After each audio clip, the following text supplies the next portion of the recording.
sisters, how goes it? I'm gonna jump right into it. The Sandra Bland Act, I'm so thrilled that this is happening. So basically, it makes it easier for county jails and defendants to receive personal bonds. If they have a mental illness or intellectual disability, the law also requires that independent law enforcement agencies investigate jail deaths and that those with mental illness and substance use issues be redirected to a treatment facility. This bill orders officers to go through de-escalating training. Okay, so I hope you guys you got what I said. Just in case you didn't get it. Basically, the act just makes it easier for defendants to receive personal bonds and basically assess mental illnesses and intellectual disabilities, basically. And also, it requires law enforcement agencies to investigate jail deaths and those with mental illness and substance use issues.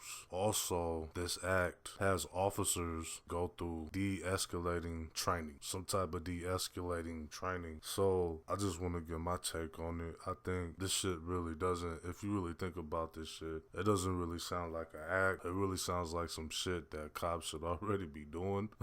Like the fact that you need de-escalating training or whatever the fuck you need to do, officers need to go through. Officers in general should be going through some type of psychological evaluation, and it should be mandatory already in general. It shouldn't have to take a woman's death for you to go through a de-escalating program. To me, that sounds like, what were your cops even being trained to do in the beginning, you know? Like, that's crazy. The fact that you just now implementing that mental illness bonds and shit, to me, I guess they're really trying to say that Sandra Bland had a mental illness, that's why she committed suicide, which I don't believe that shit. Personal bonds, I mean, they need to make that shit reasonable so people can actually really get out, because it's a lot of people, it's a lot of Sandra Blands that happen every day where people might get these impossible bonds that they wasn't, you know, they were surprised by, you know. Is some people just be in jail, you know, rotting and shit in there, you know, off petty shit like a traffic stop. But before I leave, I just wanted to tell you that I greatly admire Sandra Bland as a person, as a woman. She's very inspirational to me as a man. That's crazy, the effects that she has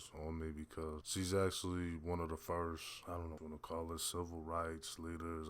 I don't know what you call it, shit, pro to people. She's one of the first figures that inspired me to go on a little march, a little walk, if you will, earlier last year over her death, because it really spoke to me. This woman, if you see her videos, very calm. She's beautiful inside and out. And I even watch her videos today. Like, that's a powerful queen right there. I just wanted to get my take on it. I think the Sandra Bland Act shouldn't even be an act. I think it should be police requirements. Law enforcement should already be doing this shit. It shouldn't have to be an act for you to do your job and protect people. That's insane. All right, family, I love y'all. Y'all be safe out there, please. All right.